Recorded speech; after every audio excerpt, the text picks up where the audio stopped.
about. Trying to figure out what it's all about. Existentialist. Am I worth anything or just discount? I don't know. I don't know. I don't know. That was great sounds of Watts with Outside on WNHHLP 103.5 FM New Haven. Myself, Preston, and my partner in crime, my bearded brother, Long Island raised, Elm City made, Mr. EZ BlueZ is in the building. EZ BlueZ, which topic are we going to cover today on the program? Well, you know, when you go to something that's truly amazing, and we've been to some really incredible events where things have just popped off, and it's, you know, you leave there with this sense of joy and sense of happiness, and you're only there for that type of event and that those couple of seconds. But really what it takes to plan an event and really push to get an event going without a hitch is one of the hardest things out there. And that's kind of what I wanted to talk about today, is because, you know, when you can sit there and see one of these amazing events happen in front of you, all the workings behind the curtain is so much more interesting. So I know you and I, we put together some events, we put together some shows, so we actually know a little bit about event planning. When you start to think about an event, what's the first aspect in which you go to?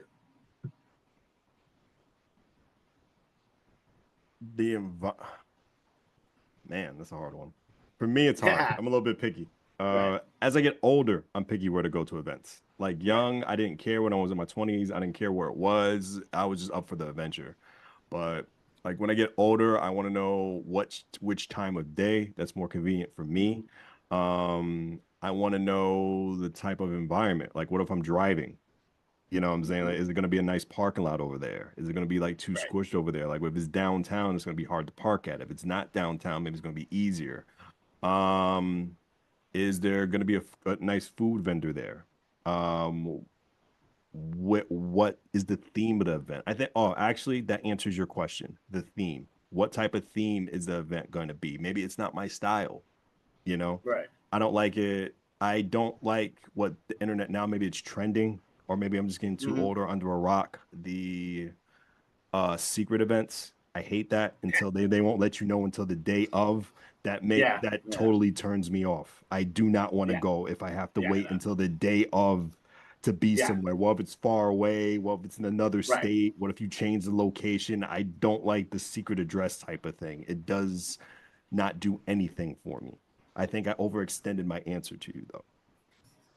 Well, no, I think you covered a whole bunch of really awesome points in there. I mean, like, I love the secret event type of premise, but I do think it's executed in like poorly. Okay, that's better. It's better. You know, I think if you make it where there's an event that's happening, you know that the date is going to happen this day, and then you make it like a whole bunch of activities to figure out like where it's going to be. Like I would already have the location, because when it comes down to events, it's the same thing as real estate. The most important thing is three things: location, location, location. I agree. You know, because you could have the coolest event in the world and it be in the middle of nowhere where no one can get to and no one's going to see it. You know, we talk about this with a lot of the venues that we have out here in New Haven. You know, playing a show at, say, Stella Blues on a Wednesday night is going to be a bigger draw than playing, say, Beer Axe on a Wednesday night, because Stella Blues has walk-through traffic coming down Main Street. Beer Axe is more of a destination spot where you have to go there for the event itself. Right. So, you know, location is super, super important when you have the you know, this type of planning. And then to find out the proper location is you got to talk to your audience. You've got to talk to people like you that are like, hey, man, if the parking lot stinks, I'm not going. If, you know, if you're waiting till the last day to tell me how I got to go to this thing, I'm not going. If I got to spend too much money on a costume, I'm not going. You know what I'm saying?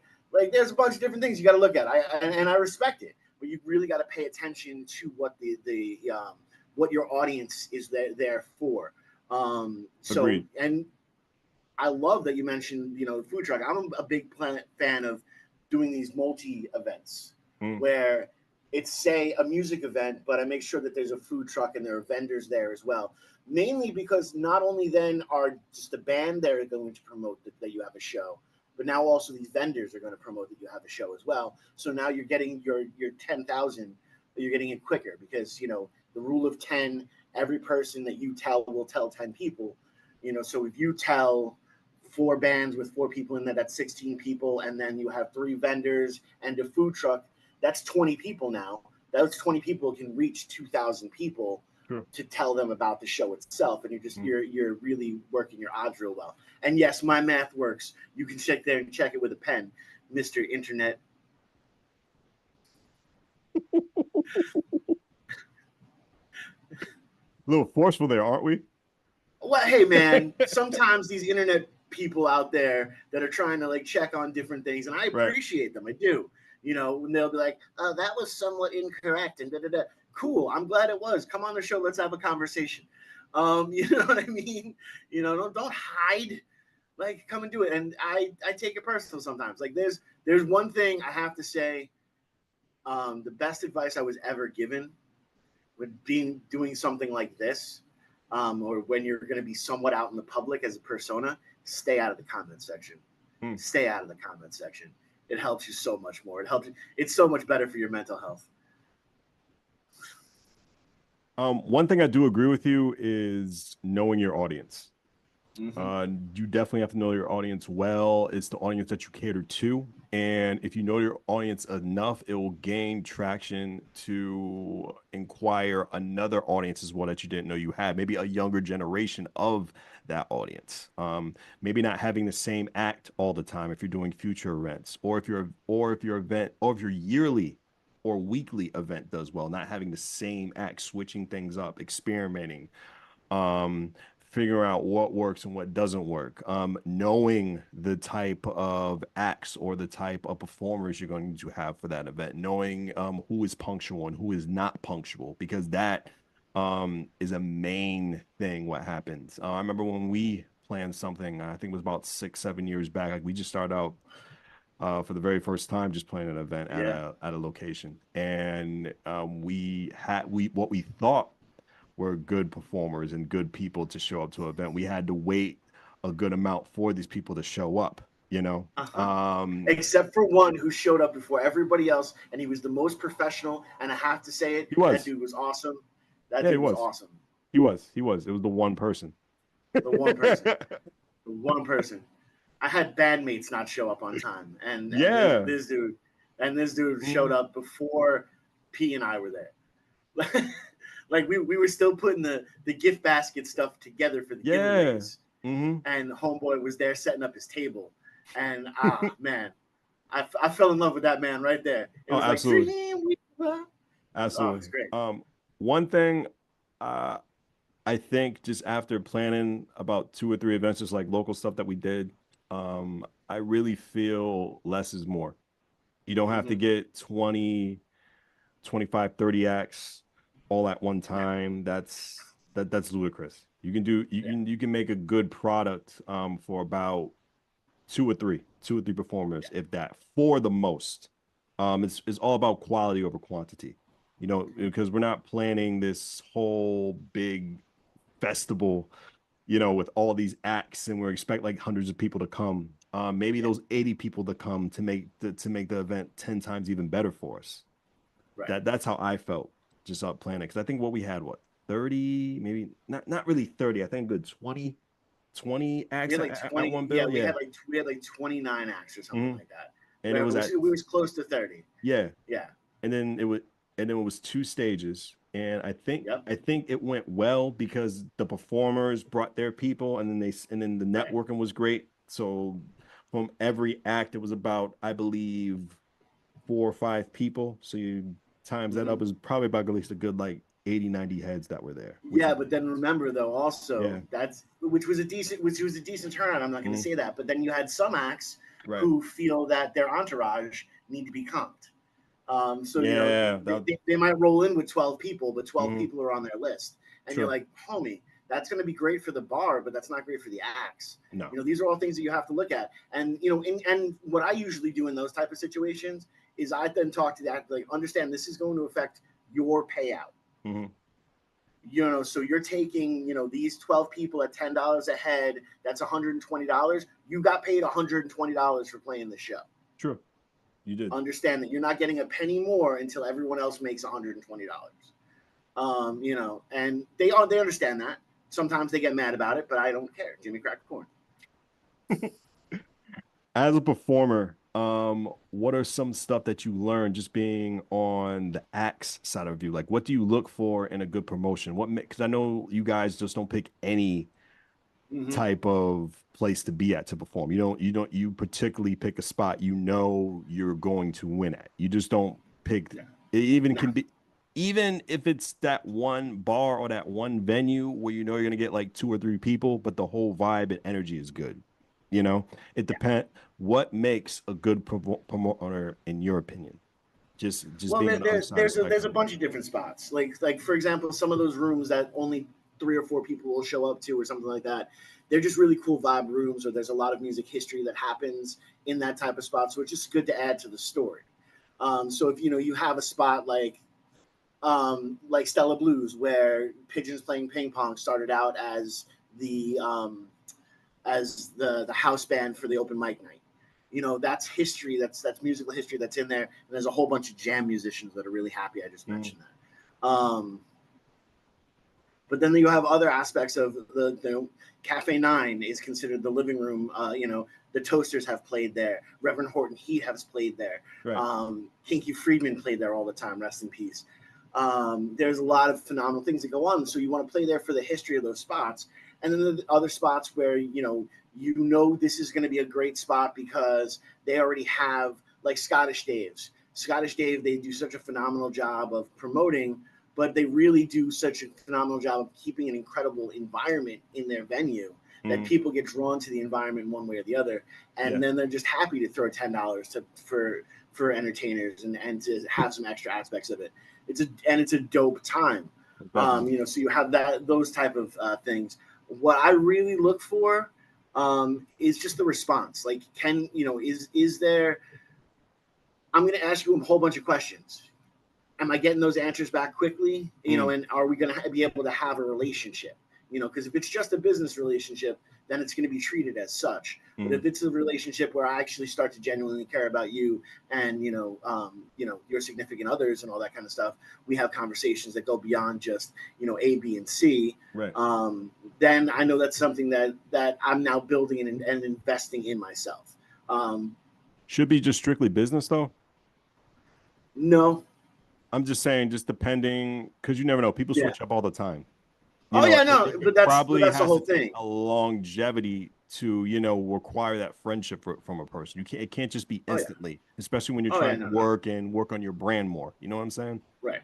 Well, see, that's one of those things is, no matter what, and that's something that we do very well, where we try to be as professional as humanly possible. So even if the show doesn't draw, we're easy to deal with. We, are proactive. You see that we promote, and you see that, we're there on time. We're set up quick. We break down quick, and we don't leave a mess behind. We live campsite rules. Of course.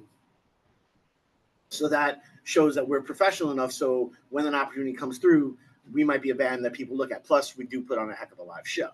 Of course we do. That's the reality is we put a heck of a live show on. Right. So on those days that we're not drawing 60 heads through the door, we're still getting looked at as, well, it's still a heck of a good night of music, and the 15 people that were here tonight had a great time. Okay, that's fair. But you're right, it does take years to cultivate a true relationship where you have that trust. There's points in time in the early aspect of the relationship where you have to kind of fake that trust, where I trust that the promoter is actually promoting the show. And there's been many a times that I've been let down by that promoter because they're not promoting correctly. They're not using the algorithm the way that it should be. They're just hoping because they booked a whole lot of bands on the show that, a bunch of people are going to show up. And then they're always, telling people that their numbers were bigger than they really were. I mean, those are the same people who buy likes on Facebook. I'm just being real. Ooh. Maybe you're sending shots. I don't know who you're sending shots to. The entire industry. Just let's go. What are some bad promotion skills and actually bad, what are some ways people deliver bad promotion but don't know it? Oh, well, a lot of that could be Better way of wording. Oversaturated. You know, Explain. if you're not looking at the algorithm and figuring out the proper time to post, in which you realize the right amount of people are going to be online in your demographic as well. You know, if you're not doing that, if you're not running the ads correctly, if you're just throwing $20 towards a Facebook ad instead of looking there and selecting the demographic, you want this to go out to people between 18 and 35. You want this to go out between this hour and this hour, you know, when they're coming home from work or when they just sit down at the computer for work in the morning. 9 a.m., 10 a.m. is usually a phenomenal times to post things, just if you're taking notes. Also, 5, 6 p.m. is a good time to post things as well. These are like your peak hours. You know, if you're just posting, if you post every hour on the hour, yes, you know, your 9 o'clock is going to do well, your 10 o'clock is going to do well, your 5 or 6 o'clock is going to do well, but these other things are going to push you out of the algorithm. You know, or you're going to have enough people click off, you know, oh, don't send me this stuff anymore. Then now your algorithm is getting smaller and smaller and smaller and smaller and smaller instead of wider. You know. Yeah, there's a lot of different things you need to look into that. So if you can overpromote, just like overplaying is a bad thing too. And when I say overplaying, I don't just mean in the song. You can play too many notes in the song, and that's overplaying. But I'm saying as a band, playing every single weekend in a 5-mile radius is a bad idea because they can just see you next week. Sure. So That's true. That's true. What about when you're at the actual event? What are some stuff you saw a promoter do you felt they could have done better the day of the event or the night of the event? see, I have my own little things that I take a look at, and I kind of see them as caliber of human being. You know, I look to see how diverse a crowd is. Okay. I look to see, you know, if everyone's being kind of like treated correctly or, you know, nicely. I look to see if it's cliquish, you know, where you feel like you're going back to high school and you're in the high school lunchroom. You know, I really too many people not I get what you're saying. I get what you're saying. Yeah, too many people keeping to themselves. Yeah. Like there might be 80 people there, but there's really like only 10 people because there's 8 groups. And you know, and they all have that hive mind instead of having more of an open mind. Okay. You know, and for the stuff that we do, open mind is really important because we're pushing different limits and doing some different things from point A to point B. You know, that's why like cover bands are great for the hive mind type of aspect of it because you don't necessarily have to think. You can all just sit back and drink and enjoy your time. Like I've said before, I love playing Cafe 9 because Cafe 9, you're no longer just the soundtrack for people drinking. People go to Cafe 9 to see a show, and they just happen to have some drinks while they're at that show. Right. So that's why I love Cafe 9. Is payment necessary? Always get paid. What your payment is can be totally different. Okay. Break it down. Like there's some shows that we won't take money for because there's a touring act that just came from Maine and they have more expenses than we have because we're just going home.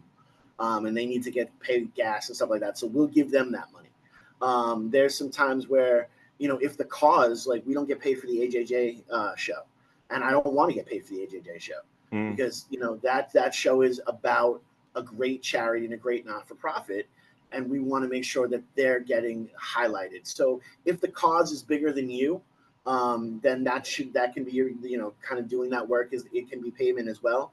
But always get paid.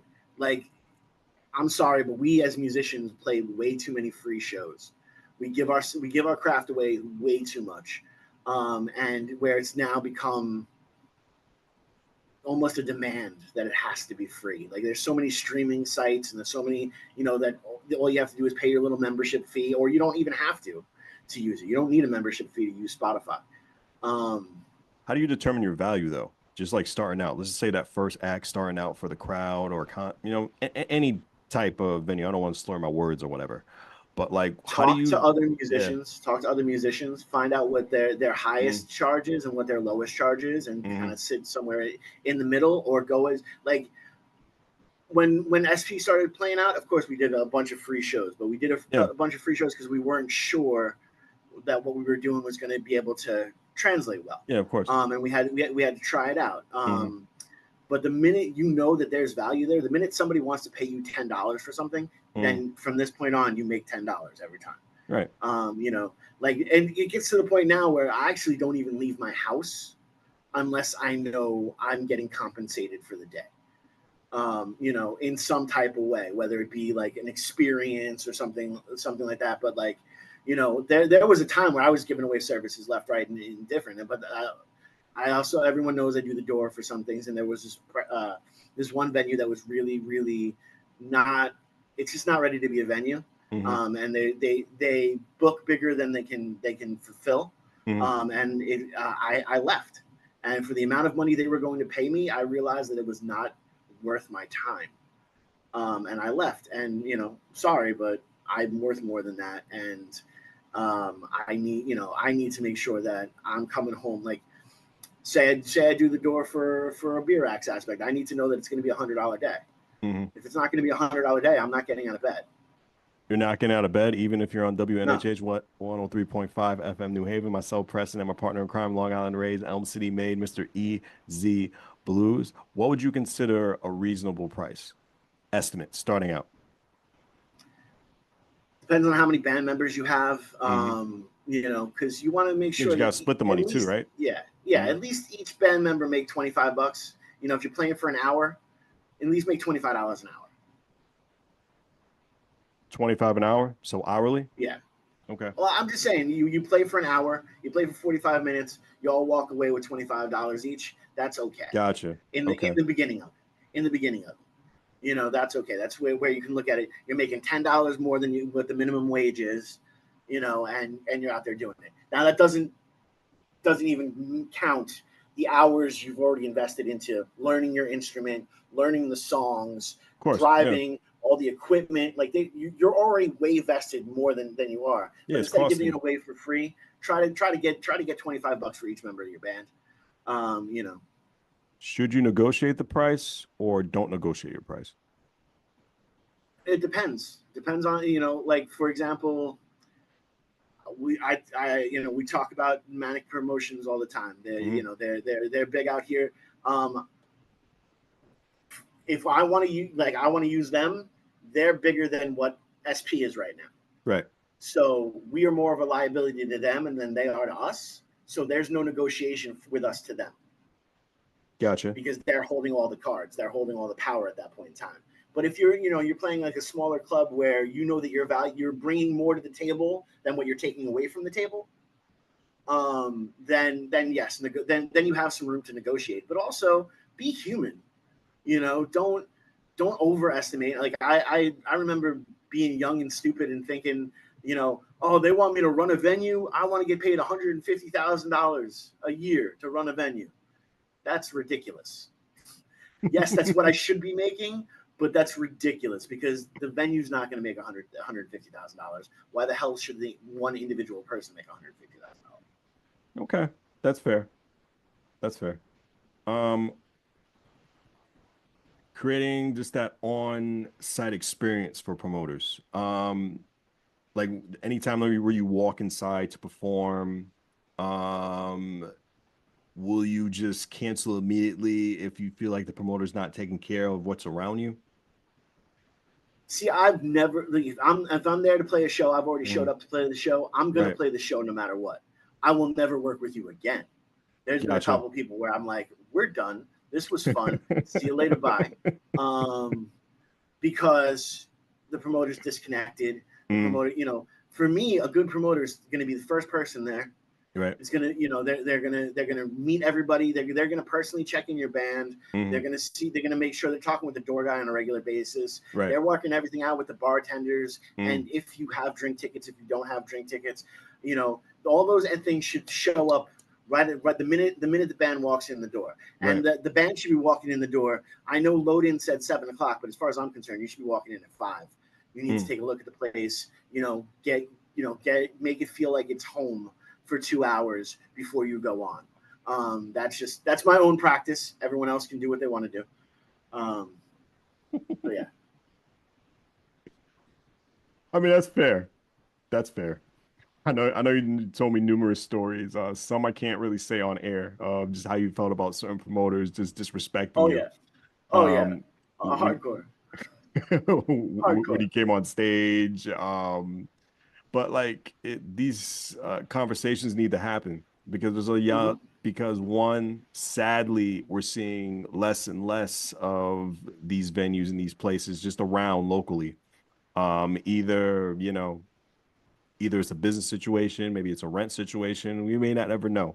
But some places that are ran really good we'll see again, or we'll see again one day, but just in a different form. Hmm. Or, the places that are still there, unfortunately, don't really require the best experience for their consumers or their acts that they bring on the bill. So, it really hurts just both sides. But who mainly gets hurt is just the fans, or not the fans, but Hmm. just the community who just wants something new, who don't want to spend $200 or $300 on a musician who doesn't know they exist, instead of just a one-on-one experience where they spend a less amount of money just interacting with that independent musician or that independent artist, in better Hmm. speaking, just to acquire, a good time. Right. Well, no, it's so super interesting because Yeah. I really got the awakening of that with the closing of the State House, because the State House was Mm. doing phenomenal. It wasn't, it wasn't 100%, making a bajillion dollars, but it was starting to make waves and actually put on some incredible cultural experiences. And I remember being at the door and taking videos and taking photos and posting it on social media, going, "You're missing out on this. I can't believe you're missing out on seeing Zeta play on a Tuesday. I can't believe you're missing out on seeing some of this most incredible jazz that's being played, or the klezmer music that was happening. These were different type of events that could change people's souls in different type of aspects, and people just weren't coming out for it. Again, we were coming right out of the pandemic. There was a lot of aspects people had worry and all those different kind of things. So I understand how it happened, but to sit and watch a successful thing that was moving the needle culturally, where it was becoming that cultural spot to go to. Mhm. Now the community doesn't have that, and it's really searching for that focal point. I know Cafe Nine is doing an incredible job trying to pick some of that stuff up, and I respect the heck out of Patty for doing all that. By the way, Patty, we need to get back into Cafe Nine. I'm just saying, I call you out on radio. Patty was a fun guest.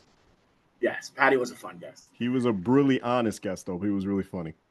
Whew, I was not expecting the honesty from that He was, man. he was incredibly brutal. It just made me love him so much. Like I was like, did we just become best friends? Yeah. Yes, we did. Like, Patty didn't hold back at all. Nope. I Nope. don't know if it was the New York in him. Like, I don't know what I don't was going know. on, but He was living in ZFG, man. He was yeah. living in ZFG. But Patty was a good individual. I like Patty. Yes. But you're bringing up great points. State House was a great and memorable venue. Hopefully, there's been rumors of it, resurrecting and coming back in a different location. Maybe we'll see some greatness from Carlos and crew. Hopefully, crossing fingers. But I feel it's just in a good place right now. Sadly, probably not in the Elm City. A lot of Mhm. people are probably scattered to different locations within Connecticut. I think Connecticut is in a good place, music-wise, independently.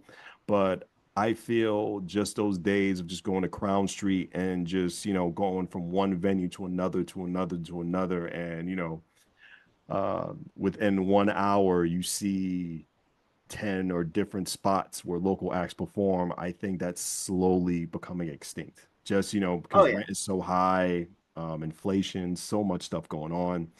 People paying bills, a lot of people just doing it themselves. I remember we had a guest on from Pacific Standard Tavern, if I could barely speak. Hmm. He was saying it was just difficult just by himself, Yep. day in, day out. Just getting the performers there, cleaning up the place, making sure everything was catered and ready, talking to the different vendors. Because a lot of people do this on their own. It's not Hmm. easy. It's not easy one bit, No. especially in a location of downtown New Haven. Well, and you are definitely seeing that, and it is sad that the days Mm. of going out on a Friday night or even going out on a Tuesday night, Yeah, and catching in the middle of the 3 week. different open mics, you know, and a karaoke spot just because you can. You know, that was kind of fun to do that, and it's sad that that's not there anymore, with, you know, the closing of PST and the closing of Kelly's, or Yeah. the reopening of Kelly's as something new now. I don't know. I think it's like a fish. It's like Long John Silver. I don't know. I can't keep up anymore, man. Yeah, I don't know. It's Krabby Patties. That's I what's can't in there. keep up. I can't keep up Krabby's anymore. Patties. That's, yeah. I would Krabby's love a Patties. Krabby Patty. I never had one. Me neither. Me neither. But yeah, see, so, you know, there's different type of evolution, but also you as a consumer need to be more responsible, because you have those people that are wasting. It's not wasting, because you're still going and seeing an experience and seeing a live musician and all that kind of stuff. And you know me, I love the experience of it all. But you're investing this in But can we blame the consumer though? yes. Oh yeah, 100%. I don't think so. No, it's 100% the consumer's I'm a fault. little bit different.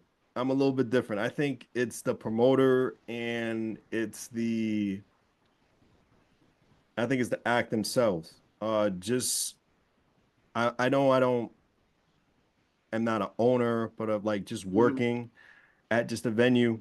The owner can only do so much, can only provide you so much, can only provide you the platform, make sure the place is clean, make sure the scenery is good, make sure the equipment is good.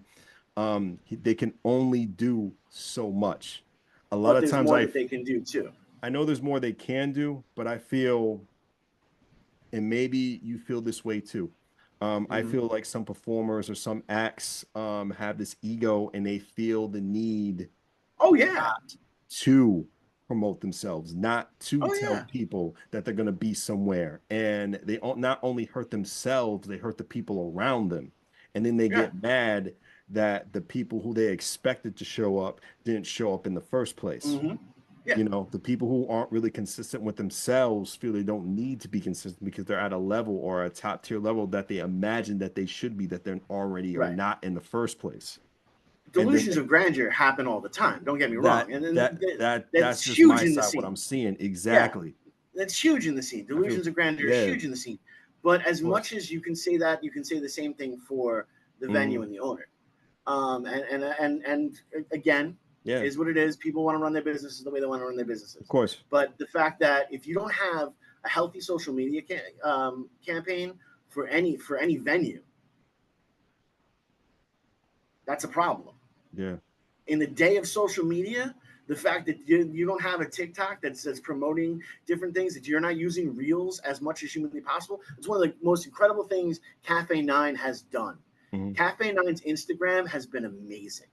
Okay. Watch as they do these Reels, they do these different type of things, but you're constantly, it's in everyone's feed, you're seeing their face all the time. This is what is important. If you're not doing that as a venue, and you don't even have to spend a ton of money like you would investing in a TV ad campaign. You can do it for pennies on the dollar and do social media on your own. Or if you want to spend money on it, you hit up a dude like Preston or myself, and we can do it for you for a fee. Again, I don't get out of bed for less than $100. You know what I mean? I know what you mean. But I still feel that, you know, you can Cafe 9, they can only do so much. They can only promote their event so much, and they can only give you a space so much, make sure everything is right for them and everything's good in their side of the fence. But the same thing can be said for the acts, though, too. They can only do so much, and the promoter can only do so much. So my thing is, if everyone's maxing out at 10, that's what I want. I want everyone to do as much as they can each time. And that should be like that holy trilogy. It should be the act, the promoter, the venue. All three are working, giving 110%. Then you're going to see the biggest aspect. The problem is 9 times out of 10, not all of them are going to give 110%. Okay. I'll be honest with you. There are certain promoters out there that if I'm doing a show with them, I'm not giving 110%. Just not. But why are you not when you're on the bill? because they're not giving 110%. But I feel you should stay consistent if you're on that show. I understand, like you said before, like I will not do business with them again. But if you are on that bill that day, you should put your all into it. So no one would say that you didn't do anything. But no one is not going to say if you're not going to work with them again because you have your reasons. Right. You know, I feel you should give it your all. I don't feel you should continue the working relationship. Right. I feel if you are on that day and you promise to be on that day, put your maximum, put your 110 or 110% in. And then after that, you know, move on. But a lot of people will point fingers if you didn't do this, that, and that. Right. You know what I'm saying? Right. But it's the point of acceptance. Right. That's really what I look at it as. It's Okay. that point of this person knows that I'm going to do this and I'm only going to get 50%. I know they're only going to get 50%. Right. It's going to be a 50%. It's going to be a 50% type of aspect. I don't expect any more than what I'm giving in. Okay. That's one of the things that I have learned is to manage my own expectations. Mm-hmm. You You don't want to be hard on yourself. I got you. Right. I Plus, totally if you're get that. managing your own expectations, you're not heartbroken when it fails. This is true. But I feel I'm going to put it all in that very day because I promised to be there in that very day. And then I can just move on. I'm not going to stay and continue doing business with that person. It's going to be ludicrous. Give me 1 second, boss. I was actually a promoter, making sure that I was doing what I was supposed to do. I like that segue. I like that segue. Joke. You got the little awkward silence. I love that segue. Yeah, go ahead. That was a promoter checking on it, and they did it in such a timely response that I responded back quickly because I got they you. were dope. So yeah, I absolutely love that because we're playing South Whitney Pizza later on this month, and where's the location going to be at? South Whitney Pizza in Hartford. Okay, cool. I'm paying a pizzeria, like a real pizzeria. Like it's gonna be my "What's up, Denny's?" Oh, I'm so happy. I'm so happy right now. Don't say real pizzeria in Hartford. I don't know about that. I'm just saying real pizzeria as per I understand. They have the counter with the pizza, and I'm gonna be playing in a corner. That type of real pizzeria, not one of the bougie spots. How are the Hartford shows going?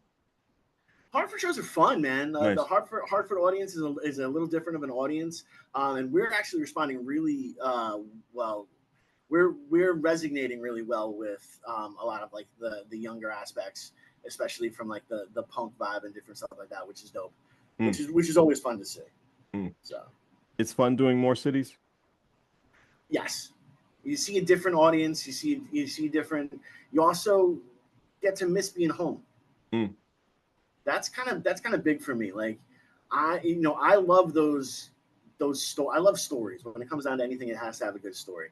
But when you catch a band for their homecoming show, they haven't played in their city in a couple months or a couple years, and this is their big homecoming show. We just did it with Mighty Purple.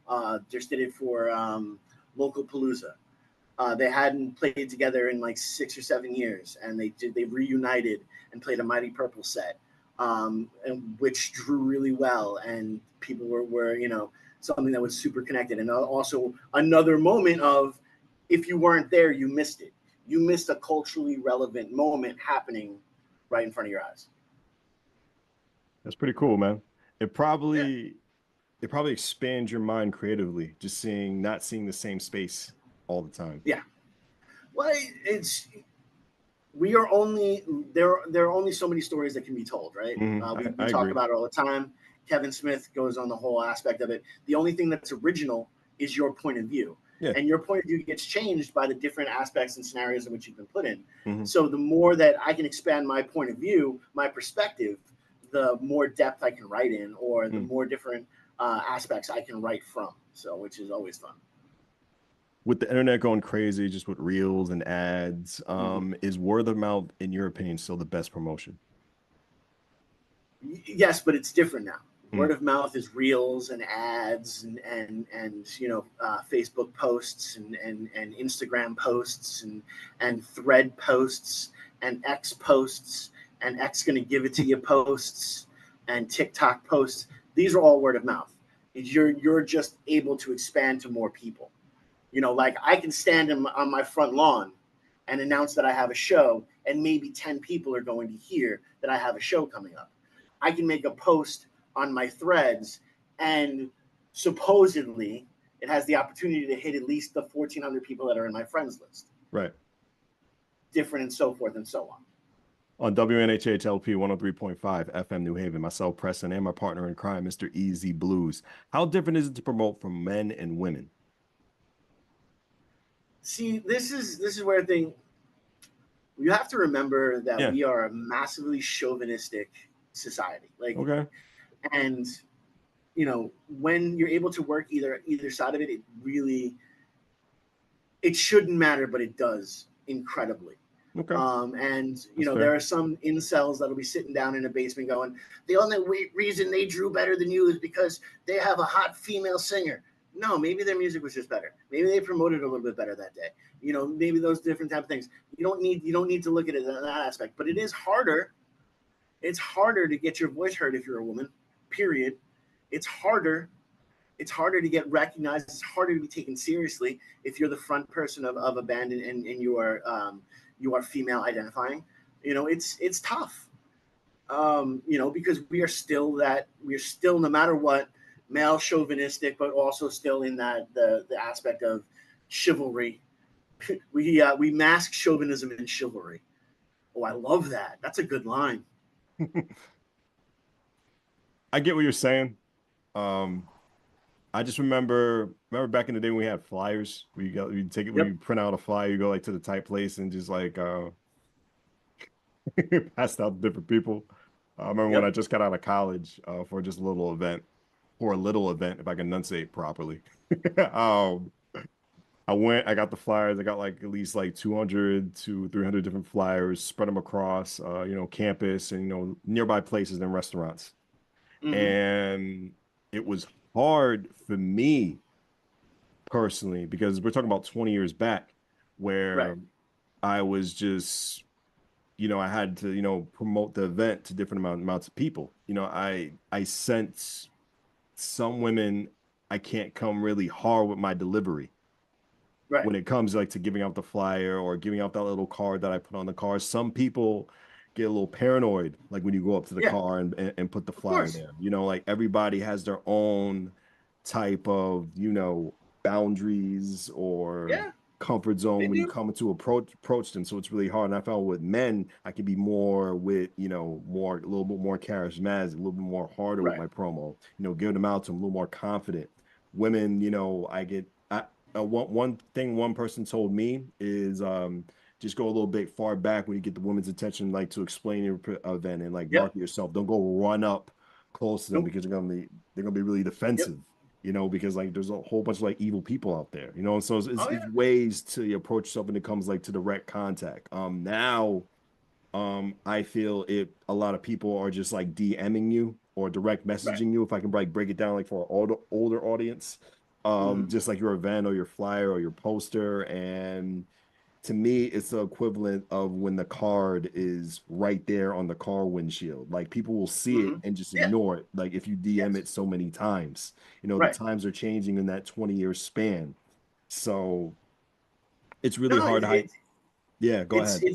You're dead on with that because you're spamming people at the end of the day. You get to you get to the point where it's just, oh yeah, that's just another flyer. Oh yeah, that's just another flyer. But that's because that's the only communication you have with that person. Yeah, you don't have a good enough connection with that person. Let's be real, because for example, there's someone that's in the industry, and I'm not going to name names or anything like that. I'm nothing negative. There's someone that's in the industry that I would love to get on board to help, SP move forward. And I've reached out on different aspects of it, but I don't just reach out for that. I also reach out because I care about this human being and, want to make sure this human being is okay.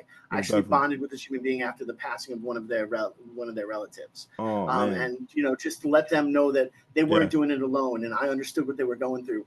I never mentioned business with them ever, for the longest period of time. And maybe I missed my window by not talking business there, but I like to Right. hold on to the personal aspect of it. Of course. You know, so if you're just like, for example, we have a friend who anytime they release something new, they spam everybody. Mhm. And you know, they just hit that. They're one of the reasons why you can only send to 1,000 people the first time. You know what I mean? Or you'll get blocked for 24 hours. You know, because they just continue to send that out. But there's no connection behind it. You know, Mm. if it's just you're just leaving that flyer on the windshield, Okay. there's less of a connection for that person to want to go. If you're just leaving that flyer in the inbox, there's less of a connection for that person to want to go. If I sit and have a conversation with somebody and tell them how awesome the last time I went to this club was, and you know, to tell them all the cool stuff that happens from point A to point B and all the people that you can meet in that aspect, and I paint this picture and I draw them in, now they're going to want to go. And that's because I made a connection with the person. So Right. you have to actually make real connections, and you have to understand how to use those connections properly. You don't want to overuse them. You don't want to, you know, and understand that some of these connections are just there. You know, you're there for a reason or a season. And if you're only there for a season, then you're going to fall off, and that connection is going to die. You have to do things that are necessary to continue to nurture that thing. I do that with our dear friend Brian Cronin. I make sure that I talk to him at least 2-3 times a year, just because I love the man. And, you know, I know that we've got the record coming up, so I'm going to be hitting him up for, you know, services and different things like that. I want to make sure that he knows it's not just a matter of business with me.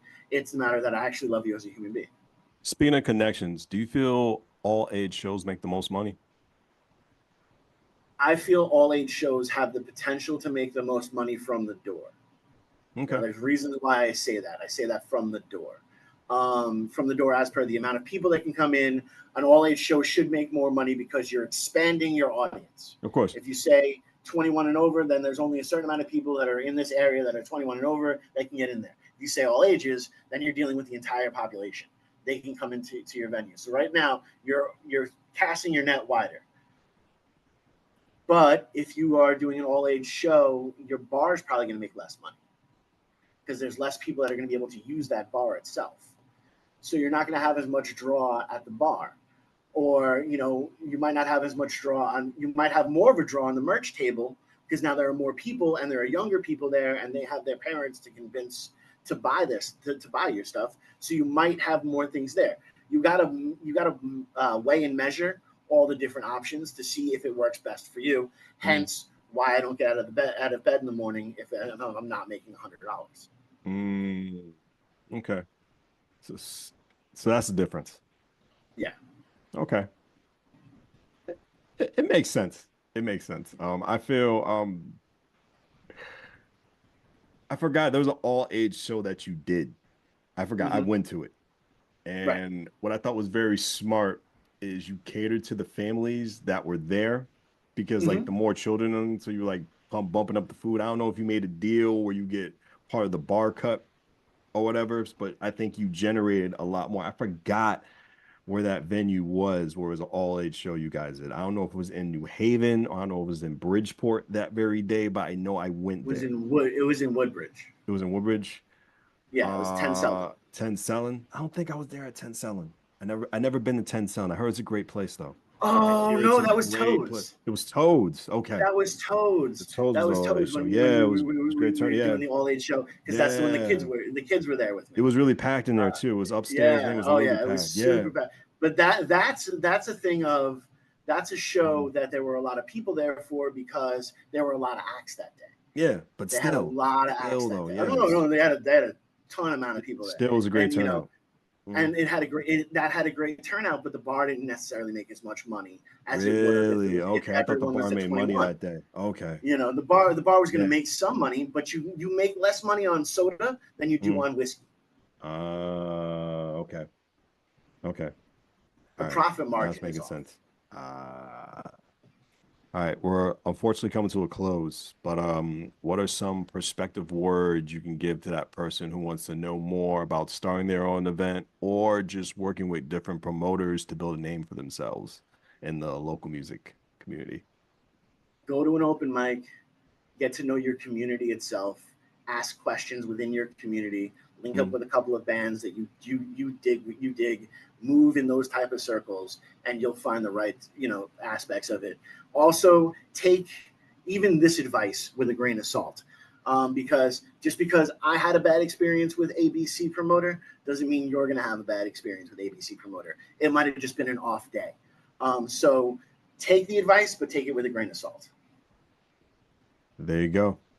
Appreciate you guys for our conversation. Look to join you guys next time on WNHHLP 103.5 FM New Haven. Myself, Preston, and my partner in crime, Mr. EZ BlueZ. Appreciate you guys. Thank you so much.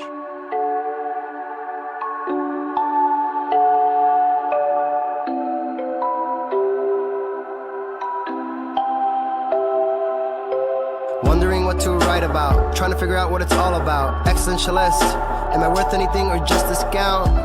I don't know.